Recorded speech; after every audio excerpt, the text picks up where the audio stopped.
So యూజువల్‌గా exams ఏమంటారు season start అయిపోయింది. ఇప్పుడు స్టూడెంట్స్ కొద్దిగా నర్వస్‌గా, స్ట్రెస్‌ఫుల్‌గా ఉంటారు. అసలు ఎలా ఉండాలి స్టూడెంట్స్ ఈ ఎగ్జామ్ పీరియడ్? అయితే present both states, Telugu states, Andhra Pradesh and తెలంగాణలో కూడా గవర్నమెంట్ నుంచి డైరెక్ట్ గానే సీఎం స్థాయి వ్యక్తులు కూడా నోటిఫికేషన్స్ అనేవి ఈ ఇయర్ ఇవ్వబోతున్నామని చెప్పి అనౌన్స్ చేశారు.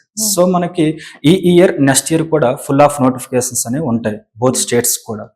అందులో డిఫరెంట్ క్యాడర్స్ ఉంటాయి. ఆల్మోస్ట్ గవర్నమెంట్ డిపార్ట్మెంట్స్ అనేవి ఒరిజినల్ గా 59 ఉంటాయి అన్నమాట. సో 59 డిపార్ట్మెంట్స్ నుంచి కూడా నోటిఫికేషన్స్ రావడానికి అవకాశం ఉందని గవర్నమెంట్ చెబుతుంది. సో ఇది ఒక రకంగా ఎగ్జామ్ సీజన్ స్టార్ట్ అయినట్లే.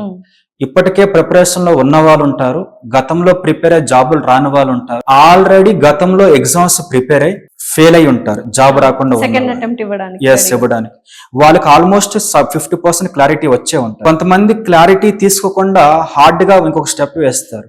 వారు కొద్దిగా జాగ్రత్తగా వాళ్ళు చేస్తున్న మిస్టేక్స్ ఏంటని రెక్టిఫై చేసుకొని, ఒకవేళ వారు ఓన్ గా రెక్టిఫై చేసుకోలేకపోతే కంటెంట్ మీద కమాండ్ ఉండే ఎగ్జామ్స్ మీద కమాండ్ ఉండే మెంటర్స్ దగ్గర మీట్ అయ్యి ఒకసారి సలహా తీసుకుంటే ఈ ఇయర్ వాళ్ళు కన్ఫామ్ గా జాబ్ లోకి వెళ్ళిపోతారు.